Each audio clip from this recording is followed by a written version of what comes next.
Eu queria começar com o básico aqui, porque a gente tem muita gente que também não conhece exatamente o que é cripto, o que é blockchain. Queria que vocês dessem primeiro uma introdução um pouco mais completa do que a minha, de explicar por que o blockchain está tão ligado a Bitcoin e por que o Bitcoin não é o blockchain. O que é a tecnologia e qual é a aplicabilidade dela com a criptomoeda, por exemplo? Eu acho que assim, o Bitcoin foi o primeiro blockchain, né? Então ele trouxe uma fundação para que outros blockchains pudessem ser construídos. É uma tecnologia que está há 11 anos no mercado, nunca foi hackeado, né? Acho que é a única, né? É a única. Se ficar mais 9 anos aí, Deus sabe o que vai acontecer com o ouro, né? Então é uma tecnologia que é consolidada, né, no mundo todo, justamente porque ela já tem 11 anos de mercado, né? A diferença entre o Bitcoin e as outras moedas é que o Bitcoin ele roda no próprio blockchain dele, né? E ele é a base de Proof of Work, né? Você tem que validar um hash, um algoritmo, fazer um cálculo matemático para validar aquele bloco e confirmar as transações. Uma vez que as transações são confirmadas e distribuídas na rede, elas não podem ser mais alteradas. Mas o Bitcoin e as outras criptos, né, Gil, elas são uma das aplicações do blockchain. São uma das implementações. Uma das implementações, né? Uma das implementações. Bitcoin, como o Gil colocou, foi a primeira implementação de blockchain, né? Blockchain, tirando realmente de lado a implementação, pensando no que é a tecnologia, né? Pensando na especificação, vamos falar assim, né? O primeiro cara que pensou nessa tecnologia foi o vulgo, né? Quer dizer, o cara, ou os caras, ou as, né? A gente não sabe. Vulgo Satoshi Nakamoto, né? Que escreveu o manifesto, né? Do Bitcoin e implementou um software há 11 anos atrás. Na verdade, deve ter implementado um pouco antes, né? Quem implementa software sabe que não é da noite pro dia que você cria um software, né? Então, ele implementou um software que há 11 anos está rodando ininterruptamente, né?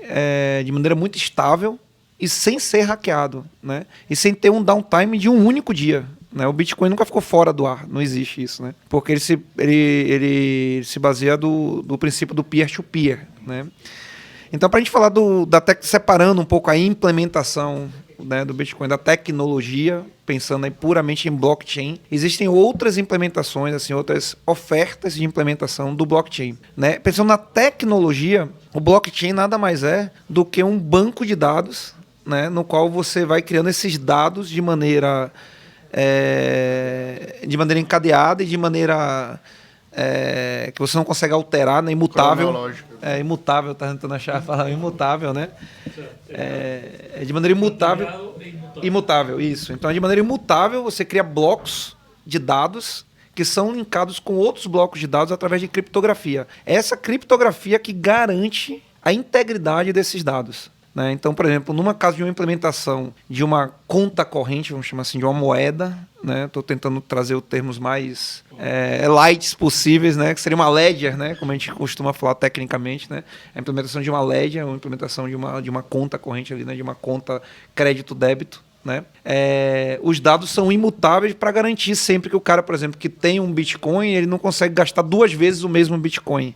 Na questão do double spend, entre outras. Essas questões são resolvidas no algoritmo de consenso que chama do blockchain, que garante esse link entre os blocos, esse consenso de que aquela transação ela realmente é válida, ela é ok. Essa é uma curiosidade que eu tenho. Tá ok. Eu não sei se a gente vai conseguir aprofundar tão tecnicamente.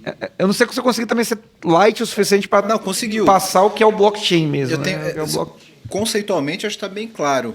Eu tenho algumas dúvidas, mas é por falta de conhecimento meu mesmo, e eu tenho vontade de me aprofundar mais nessa especificação, nessa implementação, para entender, por exemplo, o que garante exatamente essa imutabilidade? Qual é a tecnologia que garante de você ir lá e aquilo... Eu imagino que você deve, sei lá, armazenar algum tipo de hash de uma linha que é armazenada, que se você altera o hash. É que os blocos eles são sequenciais, né? Tem uma cronologia aí, né? Você cria um bloco e o próximo bloco está conectado com o bloco anterior. Então não tem como você chegar num bloco anterior e mudar ele, porque o próximo bloco vai ficar na frente do último bloco. Entendi. Então as transações que estão em cada bloco, elas são confirmadas naquela sequência, Por curiosidade, qual que é o formato desse bloco? Ele é uma estrutura de dados? Ele Pense é uma... nele como um JSON, que aí vai ser mais simples. E aí dentro dele você vai ter o índice desse bloco, que é, por exemplo, o número que ele está, e ele vai ter a referência do bloco pai e do bloco filho. Então é dessa forma que você vai encadeando. Mas eu não posso, por exemplo, alterar o conteúdo desse bloco e manter as referências? Porque eu imagino esses blocos como se fosse uma lista ligada. Porque Quem estudou lá no começo lá a estrutura de dados é como se fosse uma lista ligada, eu imagino. Isso, dessa forma você acabaria corrompendo o consenso, né? Porque nesse caso a gente tem várias máquinas que vão ser as responsáveis pela confirmação das transações dentro desses blocos. Então, diferente de um sistema financeiro tradicional, como o sistema de um banco, a gente não está pedindo uma autorização de uma transação para uma entidade. Quem garante a confirmação disso é toda a rede. Então, quando a gente manda uma transação peer-to-peer, se eu for mandar a grana para o Baiano, por exemplo, essa grana vai fazer parte de um composto de transações, que são esses blocos, e na medida que a origem do meu dinheiro, a origem das transações que eu fiz, garantem o meu ponto de verdade, ou seja, que eu tenho aquele saldo, que aquele saldo é válido para que eu envie ele para o Baiano, aí a minha transação é garantida como um ponto de verdade. É que eu tenho a validação de várias pontas, então se eu tiver uma alterada, o consenso é garantido. Exatamente.